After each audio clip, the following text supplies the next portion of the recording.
네, 감사합니다. 오늘 말라기 3장입니다. 구약 성경 마지막 성경입니다.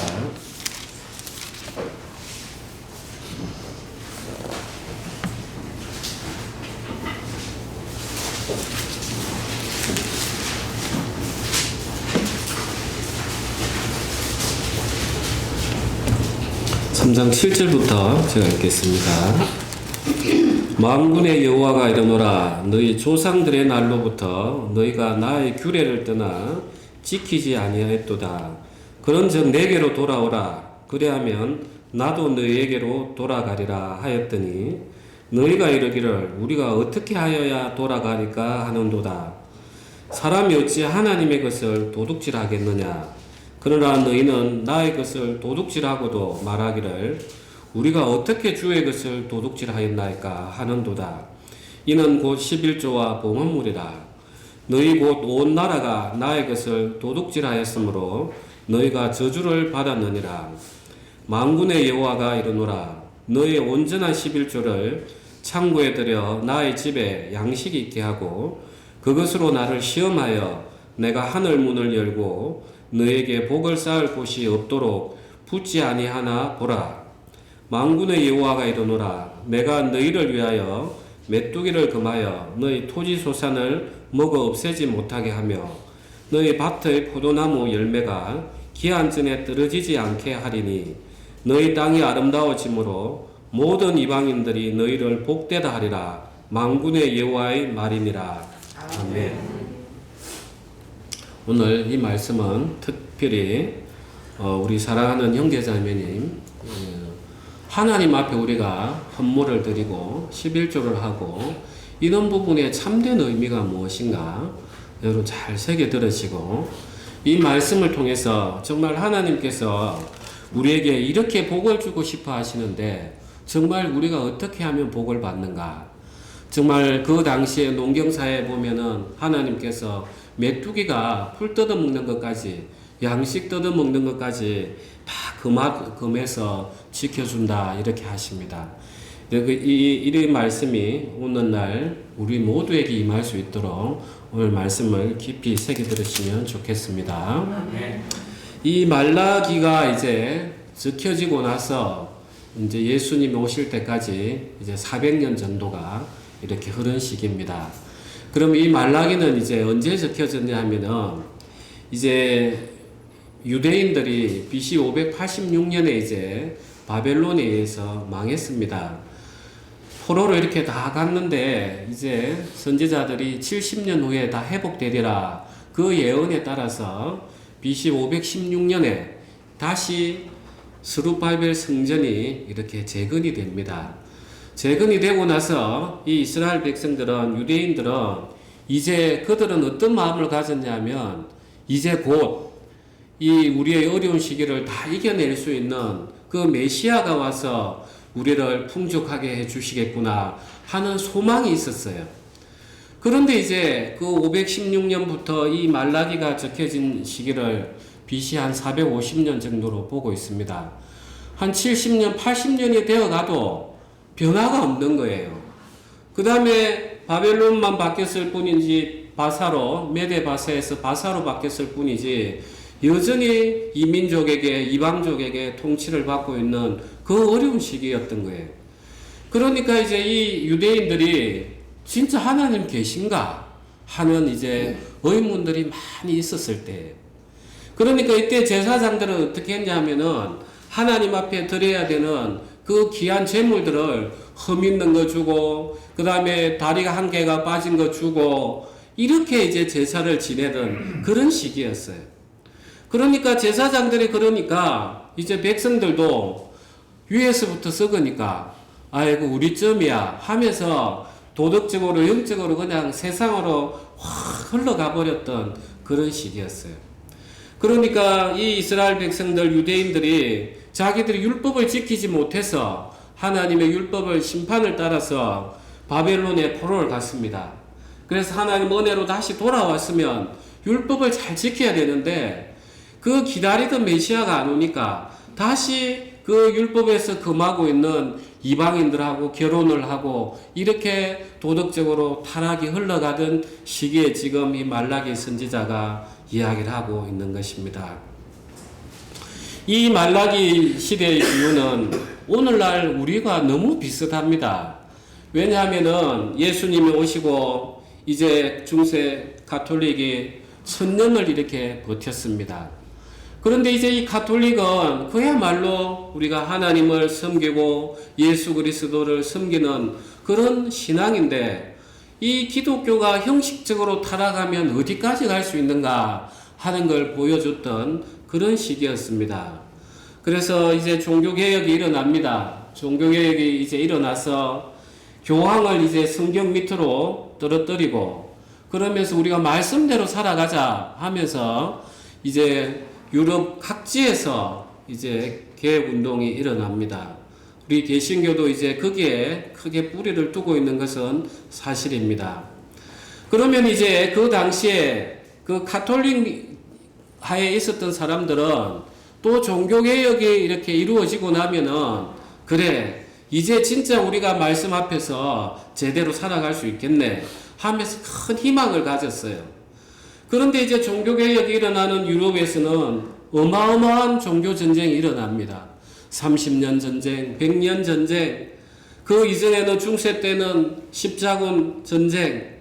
그러니까 이제 이 종교개혁에 함께 했던 사람들이 다시금 이제 돌아보는 거예요.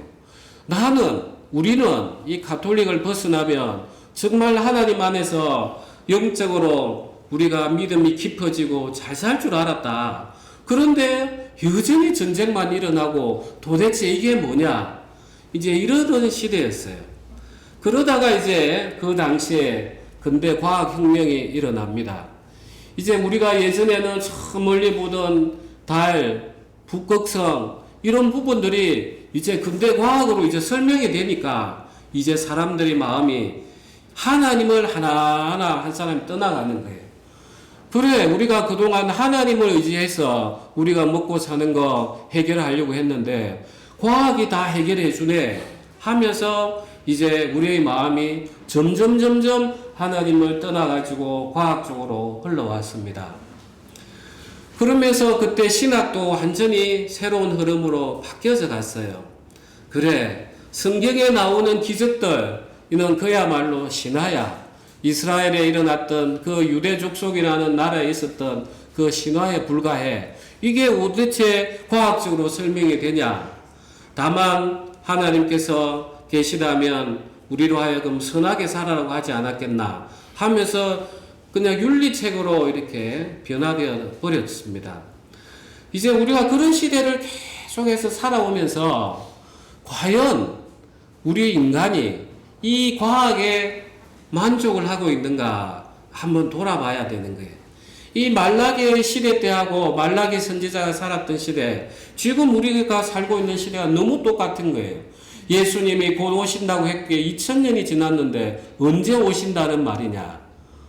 2000년이 지나가고 있는데 곧 오신다. 그게 도대체 말이 되느냐? 나는 차라리 이 세상 살면서 행복하게 살다가 가겠다. 우리 그 마음은 너무나 동일한 거예요. 그러면 이제 우리 인간을 믿었던 게 과연 인간의 의지를 믿고 이성을 믿었던 게 행복했느냐는 거예요. 그 결과가 뭐였습니까? 세계 제1차 대전, 2차 대전. 제2차 대전 때는 히틀러가 유대인을 600만 명 이상을 죽였습니다. 그리고 일본하고 중국이 중일 전쟁을 거치면서 3천만 명 이상이 죽었어요. 그리고 만주에서는 그 생체 실험, 마루타 실험을 얼마나 했습니까? 인간의 이성을 의지하면 할수록 우리는 더욱더 나은 세계를 바랬는데 정말 악의 세계로 들어가더라는 거예요. 그래서 우리는 지금 돌아보는 거예요. 우리가 정말 이 인간을 믿고 살아가는 게 과연 행복해질 수 있는가? 지금 우리가 이 시점에서 한번 같이 봐야 되는 거예요. 저는 어릴 때 집이 시골이니까 그 뒷동산에 밤에 이렇게 잔디밭에 누우면 그 풀벌레 소리가 들리고 그 하늘에 얼마나 많은 별이 쏟아질 듯이 보여지고 그런 가운데서 쭉 있으면은 그야말로 이 인간이라는 존재는 아무것도 아닌 그냥 자연의 하나의 일원에 불과한 존재, 그런 존재면서 인간이라는 존재가 얼마나 겸손해야 되는지 우리는 스스로 느껴요. 우리가 사막 한가운데서든지 어디든 저 아프리카 가운데서도 우리가 그 고독한 밤을 보내면 우리 인간이라는 존재가 정말 아무것도 아니라는 걸 느껴질 거예요. 그런데 이제 우리가 이 도심 가운데 살다 보니까 자연을 보더라도 우리가 그걸 깊이 있게 생각할 시간이 없는 거예요. 그냥 보는 일들이 전부 다 이제 사람들 사이에 부딪히는 일이고 내가 열심히 해야 돈을 버는 일이다 보니까 하나님을 생각하는 게 너무나 작고 인간이 커지고 세상이 커져 보이더라는 거예요. 그러니까 마치 우리 인간이라는 존재가 큰 존재처럼 느껴지는 거예요. 사실 우리가 따지고 보면은 우리가 도시에서 일하고 있지만은 우리가 근본적으로는 1차 산업에서부터 다 와요. 농사 짓고 물고기 잡고 그 모든 것들이 하나님이 만들어 놓은 피조 세계에 그냥 있었던 거죠. 그런데 우리가 거기에 대해서 정말 하나님 앞에 빚진 자로 살아간다 이런 생각은 너무나 작게 가져요. 우리가 오늘날 이런 시대를 살아가면서 이 말라기 오늘 읽었던 말씀을 어떻게 느끼고 있느냐. 제가 유튜브를 이렇게 연관되는 걸 쭉 들어봅니다. 이 말라기 11조에 관한 이야기를 보면서 많은 이야기들이 오고 가고 있습니다. 제가 그런 걸 볼 때마다 너무 안타까워요. 정말 저렇게 이야기하시는 분이 이 신구약에 대해서 하나님의 마음을 제대로 알고 이야기할까 하는 마음들이 참 많이 있어요. 어떤 분들은 구약의 율법은 이제 없어졌으니까 이걸 신약에 와서 11조를 강조하는 것은 거짓말이다. 목사가 거짓말하는 거다. 이렇게 이야기하는 분들이 상당히 많이 있습니다. 그리고 믿지 아니하시는 분들은 교회에 초대하면 늘 마음의 부담이 그건 거예요. 교회 가면 헌금 내고 11조 내야 되는 거 아닙니까? 늘 이 이야기로 마음에 탁 장벽이 쳐지는 거예요. 그래서 공무원들에게 참 복음 전하기가 어렵습니다. 왜냐하면 정해진 월급에 퇴직하면 그 퇴직금을 보고 살아가기 때문에 거기에 내가 11조를 떼내서 헌금을 하면 내가 삶이 가난해지지 않을까 늘 이 마음이 많이 있어요. 그게 제일 큰 장벽이죠. 또 이제 이 말씀을 그대로 또 받아들이는 분들은 어떻게 마음이 흘러가느냐. 그래 11조 내야지. 하나님이 이렇게 하늘 문을 열고 복을 주신다는데 하면서 조건으로 막 교환하려고 하는 거예요. 기복신앙으로 흘러가는 거예요. 그래서 일천번제를 드린다, 어떤다. 하나님의 어떤 복을 내 노력으로 살려고 하는 거죠. 신약 성경에 마술사 시몬이 사도 바울이 손을 얹으니까 성령이 내려오는 걸 보면서 그걸 살려고 하는 거하고 똑같이 악한 마음이에요. 그 다음에 또 교회에서는 어떡합니까? 이 헌금 11조를 강조하려고 주부에 써내고 돈 많이 내시는 분들에게는 공표해서 높여주고 재정을 위해서. 그러면 오늘날 우리가 어떻게 하면은 이 말씀, 이 말라기의 말씀이 오늘날 우리에게 제대로 적용이 될 수 있는가? 우리는 깊이 생각을 해야 됩니다. 이걸 자칫 잘못 생각해버리면 율법주의로 갈 수도 있고 또 자칫 잘못하면은 그러면은 뭐 이게 의무가 아니니까 내 마음 일어날 때만 하면 되지 이렇게 생각할 수가 있어요. 사실 이게 우리 복의 근원의 출발점인데 그 부분을 오늘 우리가 잘 봐야 되겠습니다. 첫 번째로 구약의 율법이 오늘날 폐해졌으니까 11조 안 내도 된다. 거기에 대해서 여러분들 의견은 어떻습니까? 어떻습니까? 한번 좀 대답을 해 주십시오. 우리 제일 첫 번째 우리 권사님 어떻게 이야기하시겠어요? 네, 뭐 모든 계획을 인간이 하나 이끄시는 건 주기 때문에 네. 그 은혜를 생각하면 네. 11조가 아니라 12, 10조도 내야 되는 거죠. 그럼 구약의 율법은 그대로 유지가 되는 겁니까? 율법의 유지가 된다기보다는 예. 그 11조는 예. 변하면 안 된다고 생각해요. 변하면 안 된다. 왜 그렇게 생각하고 계세요? 하나님의 은혜 아래 은혜 아래 있으니까. 예, 감사합니다. 자, 우리가 여기서 잘 정확하게 생각해야 됩니다. 자, 율법은 하나님이 구약에서 이 말 하시고 신약에서는 다른 말 하신다. 그런 분이 아니에요. 하나님은 구약을 통해서 성령이 그 당시에는 내주하지 않았기 때문에 법으로 우리가 외부에서 강제할 수 있을 때 지킬 수 있는 최소한도를 그냥 이야기해 놓으신 거예요. 그 본질은 변함이 없어요. 사랑이기 때문에, 하나님 사랑, 이웃 사랑이기 때문에 예수님께서도 신약에 오셔서 이야기하시는 거예요. 내가 새 계명을 주노니 사랑하라. 동일한 거예요. 그러면 왜 사람들이 율법이 폐지됐다 이 말이 왜 나오는 거냐? 저는 한번 이런 예를 들고 싶습니다. 구약의 10계명에 제 5계명이 살인하지 말라. 그죠? 그러면 율법이 폐지됐다고 믿는 사람들에게는 그러면 오늘날은 살인해도 되느냐? 이걸 안 물어보고 싶은 거예요. 그러면 그 사람들은 살인하더라도 세상 법으로는 처벌받겠지만 하나님 법으로는 용서받았습니다. 이렇게 이야기할 수 있어요. 그런데 잘못된 거예요. 우리가 밀양이라는 영화를 한번 언급한 적이 있어요. 거기에 여자 주인공이 전도연입니다. 남편이 죽고 남편의 고향인 밀양에 가서 이 피아노 학원을 하면서 새롭게 출발하려고 이렇게 내려갔어요. 그러니까 시골 동네에 가니까 얼마나 많은 사람들이 관심을 가지겠습니까? 그러니까 이 전도연이라는 여주인공이 자기 과시를 하는 거예요. 사실 저는 돈은 많은데 하면서 사람들에게 무시 안 당하려고 그렇게 해서 피아노 학원을 하는데 그 아들을 학원 운전하는 그 사람이 유괴해서 납치를 합니다. 그래서 돈을 가지고 오라니까 돈이 있습니까? 가짜 사가지고 사실 저 돈이 없어요. 이렇게 울어도 그 애는 죽어버렸습니다.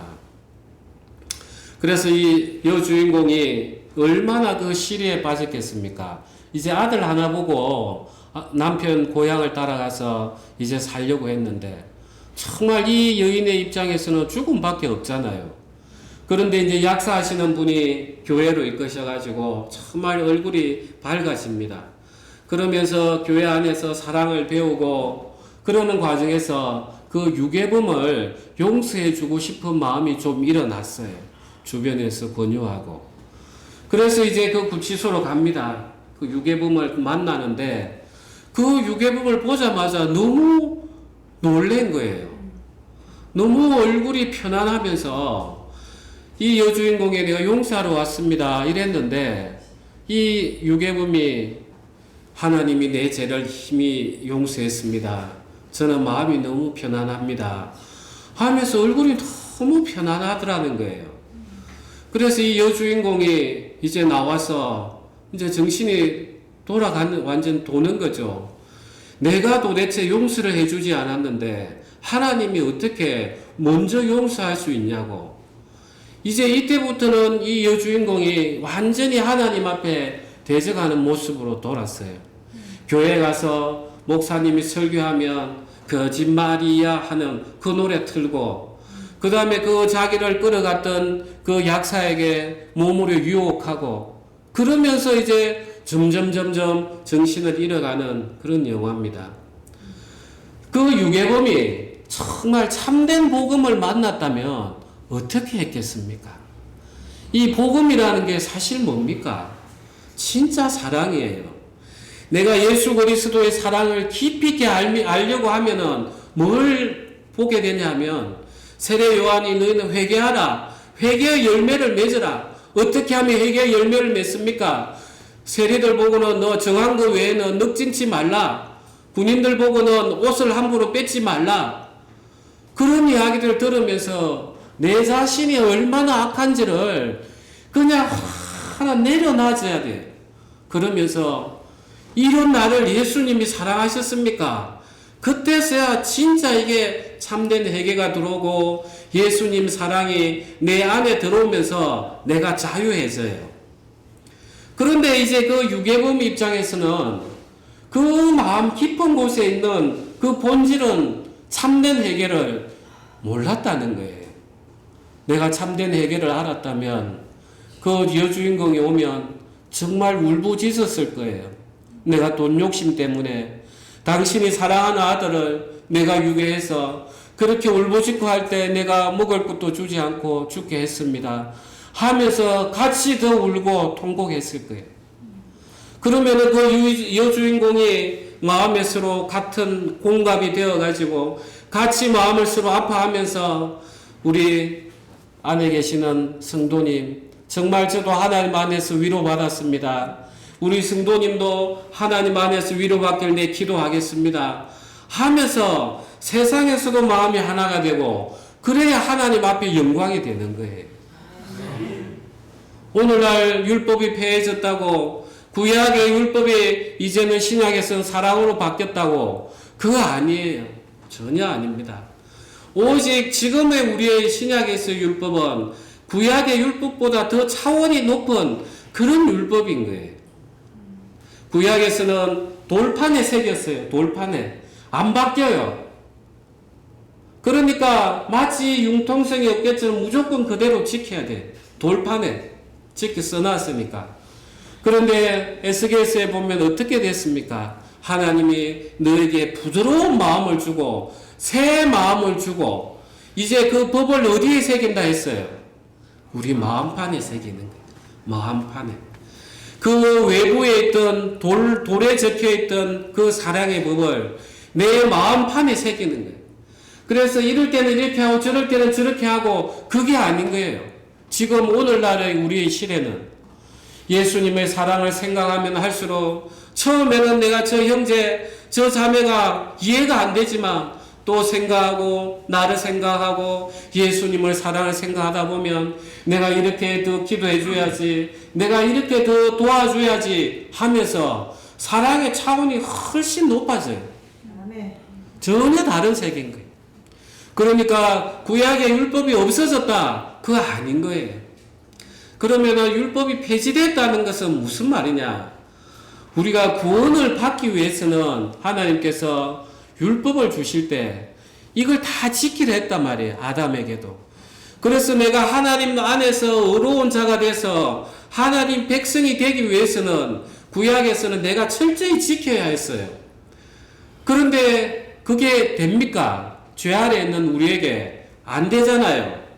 그래서 예수님이 그걸 다 지켜놓으시고 우리를 예수 그리스도 은혜 안에 불렀기 때문에 내가 행위를 잘해서 구원을 받겠다, 그 법이 폐지됐다는 거예요.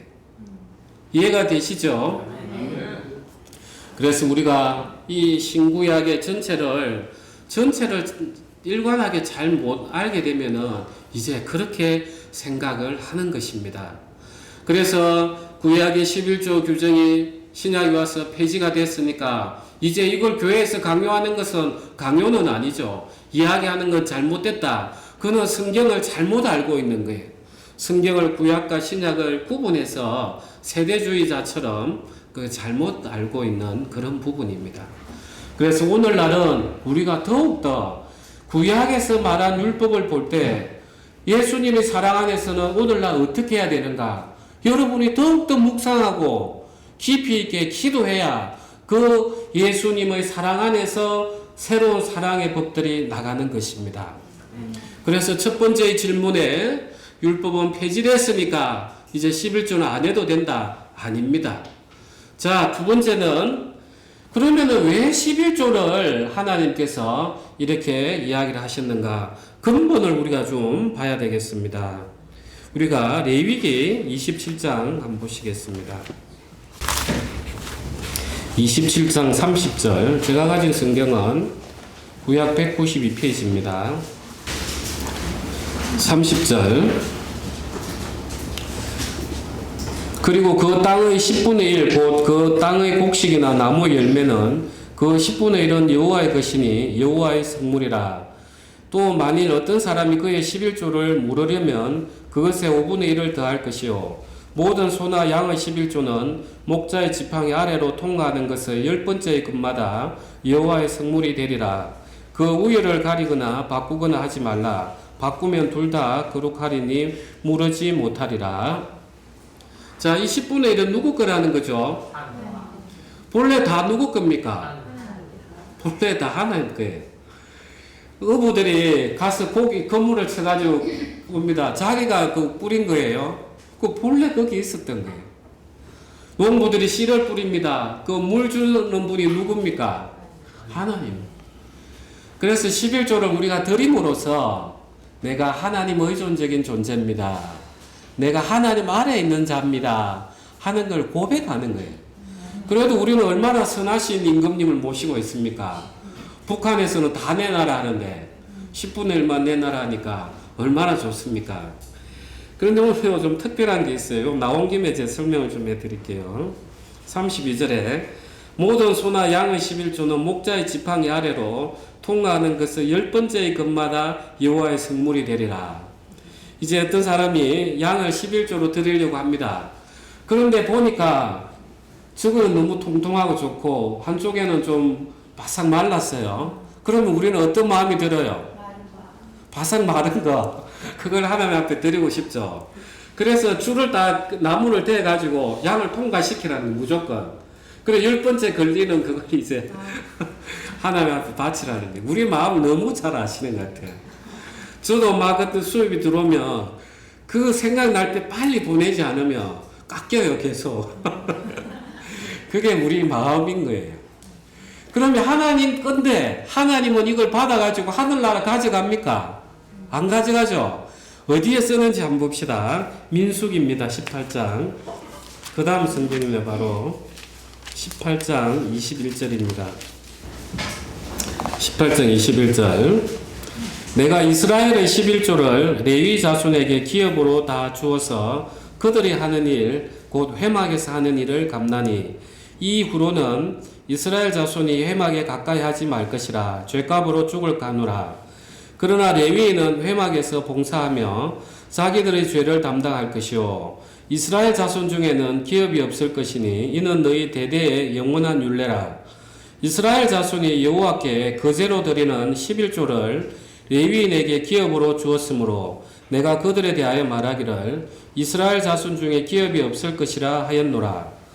여호와께서 모세에게 말씀하여 이르시되 너는 레위인에게 말하여 그에게 이르라. 내가 이스라엘 자손에게 받아 너희에게 기업으로 준 11조를 너희가 그들에게서 받을 때에 그 11조의 11조를 그제로 여호와께 드릴 것이라. 아멘. 그래서 하나님은 본래 하나님 건데 너도 먹고 살아야 되니까 10%만 내줘. 받으셨어요. 받아가지고 하나님을 섬기는 레위인들에게 갖다 주라는 거예요. 그러면 레위인들은 이것을 가지고 자기들이 양식도 하고 또 하나님 앞에 섬기고 이제 그러면서 말씀도 선포하고 이러는 목적으로 쓰는 거예요. 그러니까 하나님은 당신 것이지만 받아서 레위인에게 줘서 하나님을 섬기고 말씀을 선포하고 또 나중에는 보면 가난한 이웃을 또 돕도록 이렇게 하고자 하나님이 11조를 내라 하신 거예요. 우리가 이렇게 교회를 모이면 당연히 운영비가 드는 거예요. 그걸 하나님께서는 우리가 다 하나님 건데 너는 10%만 내서 이렇게 교회도 운영하고 또 이렇게 목회하는 저에게도 이제 급여를 줘서 또 세상에 막 쫓아다니면서 말씀 선포하는데 소홀히 안 되도록 하라 하는 거예요. 이게 무너지면 어떠한 현상이 일어나느냐 하면 바로 이제 유대인들이 이스라엘 백성들이 가나안 땅에 들어가서 여호수아가 죽고 나서 사사시대에 이 레위인들이 11조가 안 들어오니까 자기들이 이제 세상에 돌아다니는 거예요. 세상에 돌아다니니까 말씀이 선포가 안 되는 거예요. 그러니까 온갖 동성애들이 다 일어나고 이 레위인들은 어디에 가냐 하면은 돈 많은 가정집에 가는 거예요. 거기 가서 개인 사제가 되는 거예요. 나라가 완전히 윤리가 다 무너져 버리는 시기가 오는 거예요. 오늘날 우리 현대사회도 비슷합니다. 오늘날 보면은 저기 평창동입니까? 저쪽에 어디죠? 부자 동네가? 성북동. 이쪽에는 그 가정집 내에 절을 두고 있어요. 절도 두고 있고 개인 목사도 불러서 이야기도 듣고 있는 분들이 있어요. 이 시대인 거예요. 그냥 세상이 어려워지니까 목회자에 대해서 삶이 어려워지니까 그냥 그렇게 의탁을 하는 거예요. 그래서 돈 벌어가지고 성북동에는 그 절에 기부해서 또 비용 공제 받고 그런 데는 참머리가 좋습니다. 이런 시대인 거예요. 그러니까 이 모든 것들이 하나님을 예배하고 말씀이 선포되는 기반이 무너지니까 그렇게 되더라는 거예요. 이게 이제 우리가 신약 성경에도 동일한 것입니다. 우리 고린도전서 한번 봅시다. 고린도전서 9장입니다. 제가 가진 성경은 신약 273페이지입니다. 9장 7절부터 읽겠습니다.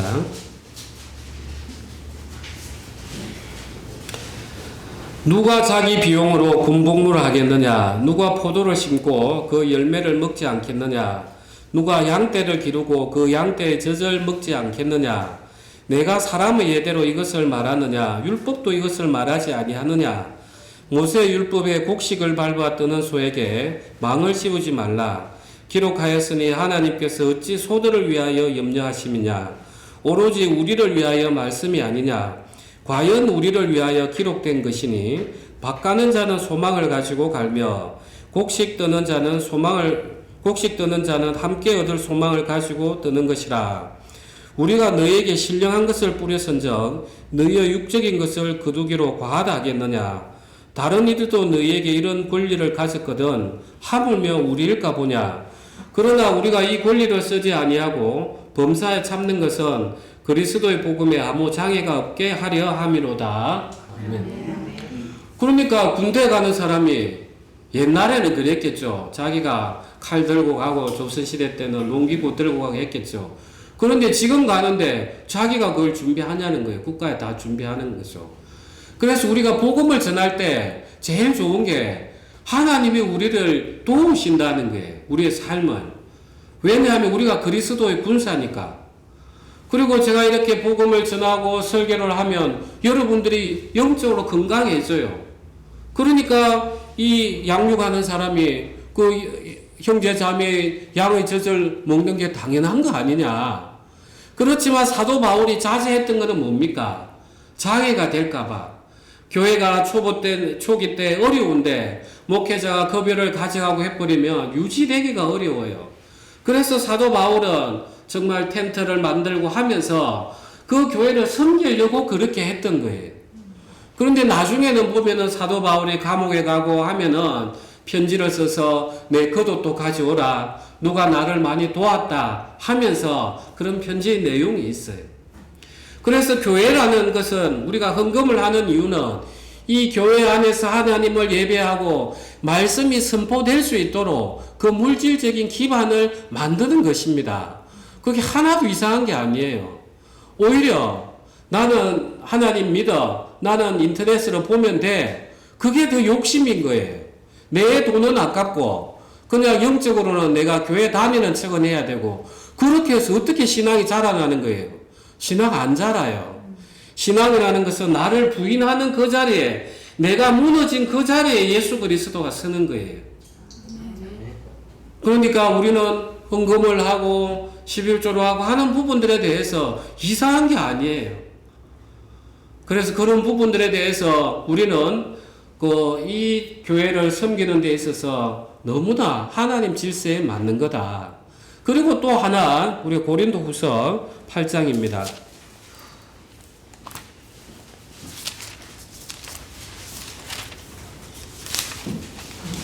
8장 14절 15절입니다. 14절 15절 우리 합독하겠습니다.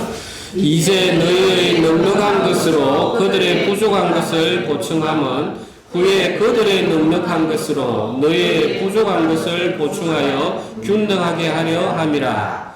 기록된 것 같이 많이 거둔 자도 남지 아니하였고 적게 거둔 자도 모자라지 아니하였느니라. 아멘. 이 교회의 역할인 거예요. 형제 자매를 사랑하는 교회의 역할인 거예요. 우리가 형제를 사랑한다, 자매를 사랑한다 하면서 밥 잘 챙겨 먹으시오, 옷 따뜻하게 입으시오. 하지만 정녕 내가 그 양식 하나 보태주지 아니하고 옷 사는데 도움 주지 아니하면 위선이죠. 사랑이 아니죠. 그래서 우리는 하나님께서 각자의 달란트대로 은혜대로 주시는 그 우리의 소득들을 교회에 또 내서 또 우리 어려운 형제 자매들에게 도와주면서 하나님 사랑 안에서 더욱더 자라가게 하고, 여기에 은혜를 입으신 분은 또 다음에 더 잘 되면은 또 그 사랑을 베풀어서 또 이분들 도와주십시오 하면서 그 안에서 사랑이 계속해서 쌓여져 가는 거예요. 그러니까 우리는 아무것도 이 하나님 앞에 드리는 것에 대해서 이상한 게 아니라 오히려 이게 여기에 복이 있다는 거예요. 말라기 선지서는 이야기합니다. 너희가 이 11조를 내봐라. 내가 복을 주나 안 주나 하늘의 문을 열고, 오늘날은 이제 우리에게 어떻게 주느냐 잘 들으셔야 됩니다. 예전에는 율법에서는 하도 우리가 성령의 인도함을 못 받으니까 그 당시에는 그래 너희가 11조 내봐, 내가 진짜 복을 줄게 하면서 말라기 선지서에 기록이 돼 있어요. 오늘날은 이 복은 누구에게 주는 겁니까? 누구에게 주는 겁니까? 하나님은 우리에게 직접 복을 주시는 게 아니에요. 우리에게 직접 부활과 생명을 주시는 게 아닙니다. 누구에게 줍니까? 예수님. 그래서 예수 그리스도 안에 이 모든 것이 다 들어있는 거예요. 그래서 우리가 내가 헌금을 내고 형제자매가 어려운 것을 보면은 먼저 내 자신이 부인이 되는 거예요. 내가 돈을 많이 가지고 있으면 마지막에 어디로 갑니까? 세상을 향해 간단 말이에요. 그래서 내가 그 마음을 딱 끊어내는 거예요. 하나님, 제가 하나님 자녀입니다. 제가 이런 마음이 있고 저를 위하는 마음이 있지만 이 주신 분도 하나님 당신 아니십니까? 하면서 내 마음을 딱 끊어내는 거예요. 이게 시발점인 거예요.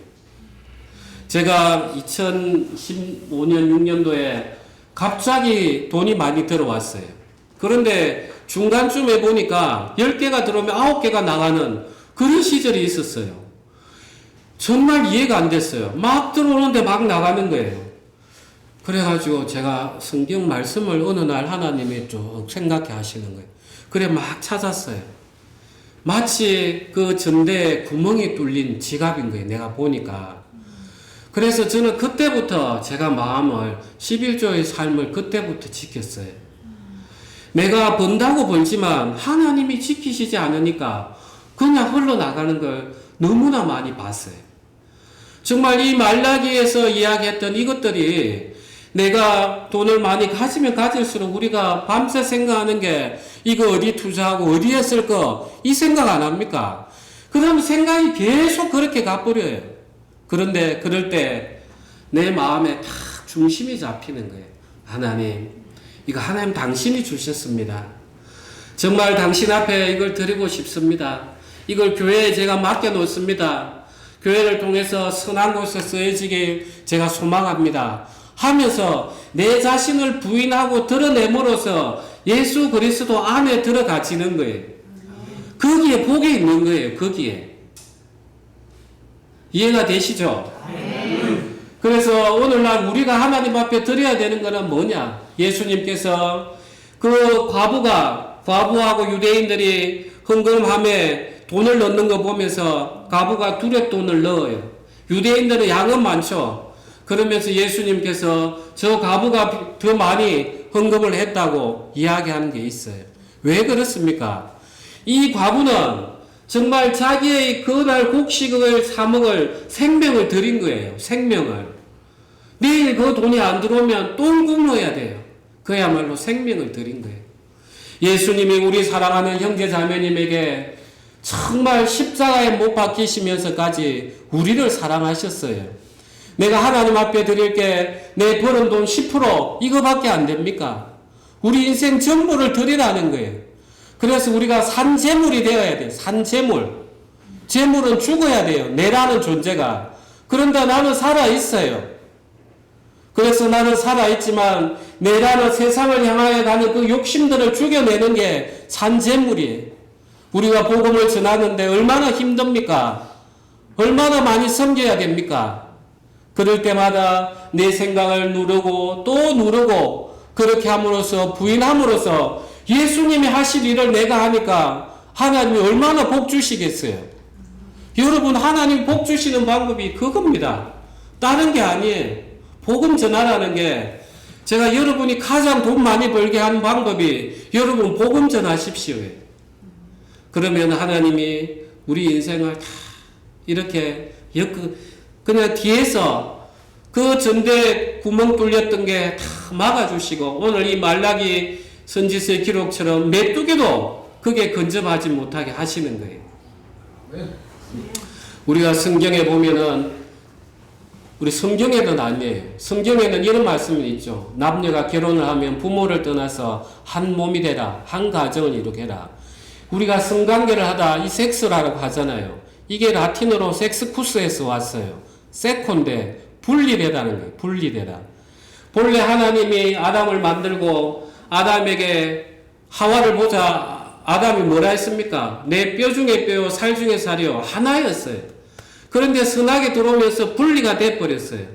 그러니까 하나님은 우리 육체를 통해서 다시 관계를 회복시키기 위해서 성에 대한 충동을 넣어줬어요. 그러니까 그 관계를 회복하려고 계속해서 분리된 것을 회복하려고 그런 마음을 넣어놓은 거예요. 우리 성령의 소욕이 그래요. 우리가 하나님 앞에 하나님의 성령을 우리가 인도함을 받으면 내가 말씀을 읽지 않고 기도하지 않고 묵상하지 않으면 내가 왠지 모르게 허전해요. 불안하고. 그럴 때 계속 내가 말씀을 들어야지 기도해야지 이 소욕들이 계속 일어나요. 하나 되기 위해서. 우리가 분리되어 있다는 거예요, 지금. 그래서 우리가 헌금을 하는 것도 내가 하나님 앞에 드리는 것도 전부 다 예수 그리스도 안에 하나가 되기 위한 것입니다. 이게 누가 돈을 더 많이 가져가고 작게 가져가고 이런 세계가 아닙니다. 우리가 예수 그리스도 안에서 더욱더 복을 받는 길이 이 말씀이 바로 서야 되고 교회 안에서 형제 자매에 대한 사랑이 넘쳐나야만이 하나님이 영광을 받는 것입니다. 아멘. 우리 기도하시겠습니다.